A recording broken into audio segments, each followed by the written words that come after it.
सततच्या दुष्काळामुळे मराठवाड्यातील शेतकरी हतबल झालाय। पाणी नसल्याने शेती करणं कठीण झालंय। मात्र दुष्काळांशी दोन हात करत अनेक शेतकरी शेती करतायत। बीड जिल्ह्यातील केज तालुक्यातील आडस इथले रामभाऊ किर्दक त्यापैकीच एक। किर्दक यांनी 1 एकरात पॉली हाऊस उभारून काकडीची लागवड केली आहे। काकडीसाठी आधुनिक तंत्रज्ञानाचा वापर केल्याने दुष्काळी परिस्थितीतही त्यांना 1.5 लाख रुपयाचं उत्पन्न मिळालंय।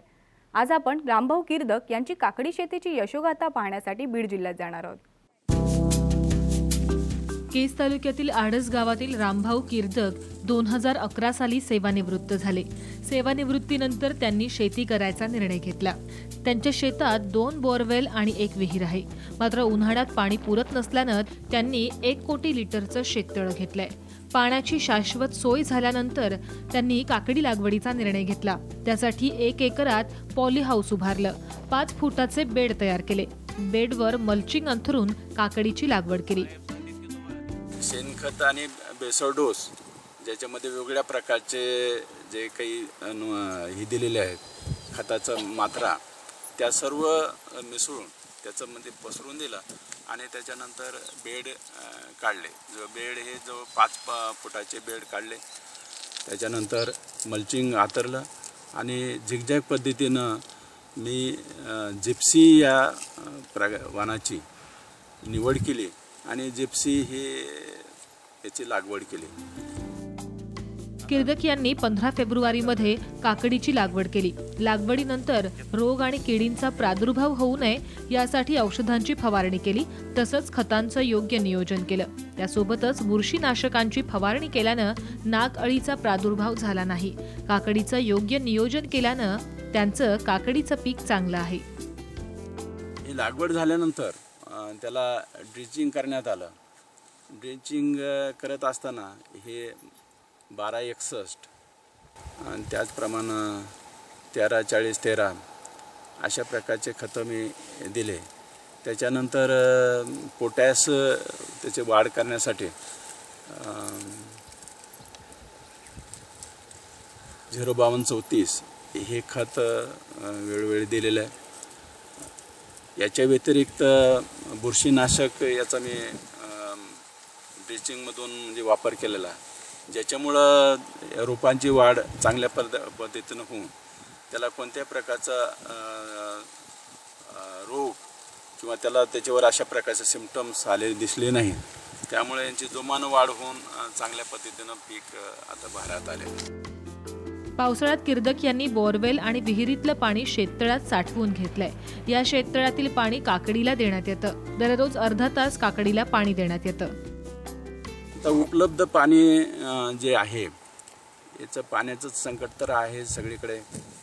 हे विचारात घेऊन मी याला मल्चिंग केलं आणि मल्चिंग करून कमीत कमी पाणी कसं लागेल या दृष्टिकोनातून या काकडीला केओलिन बाहेरून फवारलं।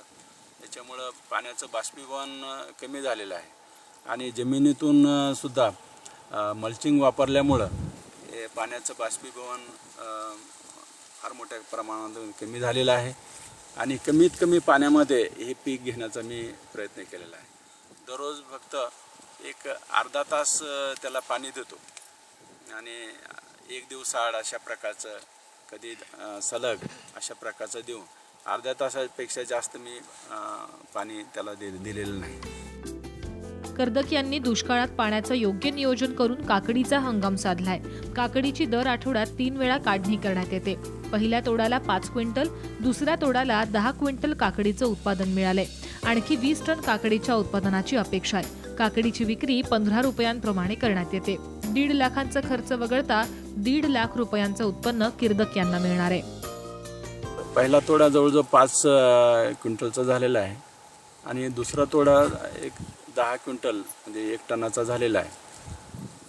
यापुढे मला याच्यामधून जवळपास 20 टनापर्यंत उत्पन्न अपेक्षित आहे।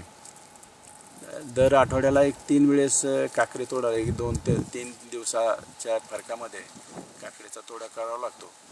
तर आता सध्या चांगल्या बहरामध्ये आहे आणि प्रत्येक तोड्याला 1-2 टन याप्रमाणे मला हे काकडीचं उत्पन्न मिळेल अशी अपेक्षा आहे। तर सर्वसाधारण त्याला 15 ते 20 रुपये पर किलो अशा प्रकारचं म्हणजे किंमत मिळते. 3 लाखापर्यंत मला त्याचं उत्पन्न अपेक्षित आहे.